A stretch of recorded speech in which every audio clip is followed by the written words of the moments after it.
ముఖ్యమంత్రి రూల్స్ ఉల్లంఘించమని చెప్పవచ్చా? పబ్లిసిటీ కోసం, ఇమేజ్ బిల్డింగ్ కోసం అధికారుల నైతిక స్థైర్యాన్ని దెబ్బతీయవచ్చా? అసలు అలాంటి పనులు చేయకూడదు. కానీ తెలంగాణ ముఖ్యమంత్రి రేవంత్ రెడ్డి చేశారు. సోషల్ మీడియాలో పబ్లిసిటీ వస్తుందన్న కారణంగా కుమారి అనే ఫుడ్ స్టాల్ మహిళకు భరోసా ఇచ్చారు. ట్రాఫిక్కు అంతరాయం కలిగిస్తున్నా అక్కడే వ్యాపారం చేసుకోవాలన్న భరోసా ఇచ్చారు. మరి అందరికీ ఇవే రూల్స్ వర్తింపచేయగలరా? అందరిపైన కేసులు ఉపసంహరింపచేయగలరా? విధి నిర్వహించిన పోలీసులకు ఎవరు నైతిక స్థైర్యం ఇస్తారు? కుమారి అనే మహిళ ఫుట్పాత్ మీద ఫుడ్ స్టాల్ పెట్టుకుని బిజినెస్ చేస్తున్నారు.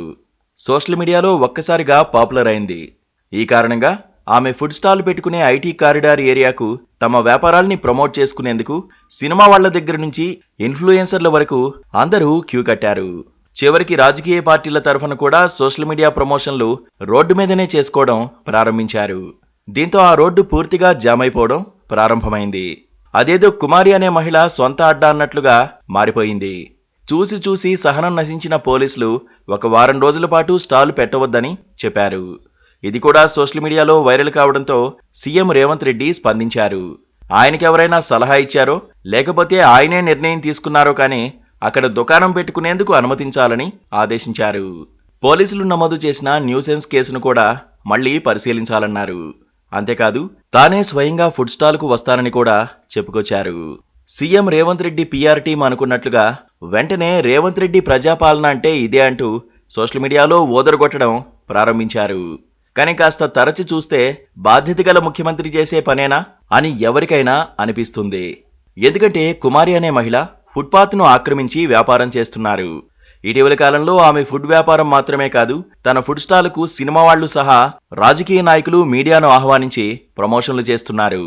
అదే సమయంలో పెద్ద ఎత్తున సోషల్ మీడియాలో వచ్చిన ప్రచారంతో రెస్టారెంట్లకు వచ్చినట్లుగా జనం వస్తున్నారు. ఆ రోడ్డు పూర్తిగా బ్లాక్ అయిపోయింది.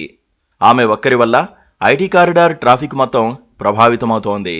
ఇప్పుడు సీఎం తీసుకున్న నిర్ణయం వల్ల ఆమె అక్కడే అంటే ఫుట్పాత్ను తన సొంత వ్యాపార స్థలంగా చేసేసుకుంటారు.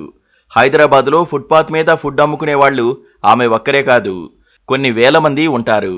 మరి వారందరికీ కూడా రేవంత్ రెడ్డి ఆదేశాలు వర్తిస్తాయా?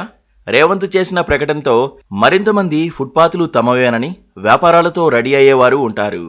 మరి ట్రాఫిక్ వచ్చే సమస్యలపై ఎవరు బాధ్యత వహిస్తారు? ఫుట్పాత్ ఆక్రమణకు ఎవరు సమాధానం చెబుతారు? సీఎం రేవంత్ రెడ్డి పేద మహిళకు సాయం చేశాననే పబ్లిసిటీ కోసం నిబంధనలు కూడా ఉల్లంఘించమని ఆదేశాలిచ్చారు. పోలీస్ అధికారులకు అలాంటి ఆదేశాలు ఇచ్చారు. దీంతో పోలీసులు, అధికారులు దీన్నే అలుసుగా తీసుకుని అక్రమాలకు పాల్పడే అవకాశం ఉంది. రేవంత్ రెడ్డి అధికారం చేపట్టిన తర్వాత ఏదైనా రూల్స్ ప్రకారమే జరగాలని పెద్ద పెద్ద ప్రకటనలు చేస్తున్నారు. పోలీసుల్ని, అధికారుల్ని లాబింగ్ లేకుండా నియమిస్తున్నామని అంటున్నారు. కానీ జరుగుతున్నది వేరుగా కనిపిస్తోంది.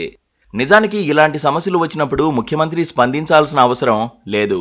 కానీ పబ్లిసిటీ అవసరం కాబట్టి స్పందించాలని అనుకున్నా ఇక రూల్స్ ప్రకారం వెళ్లాల్సి ఉంటుంది. కానీ ఏకపక్షంగా అధికార యంత్రాంగానిదే తప్పు అన్నట్లుగా చేయడం తన ప్రభుత్వాన్ని తాను కించపరుచుకున్నట్లే.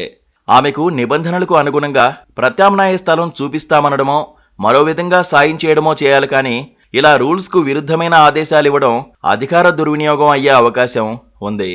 ఈ ఆదేశాల వల్ల సీఎంకు తాత్కాలిక పొగడ్తలు రావచ్చు, కానీ దీర్ఘకాలికంగా కీడు చేస్తుంది.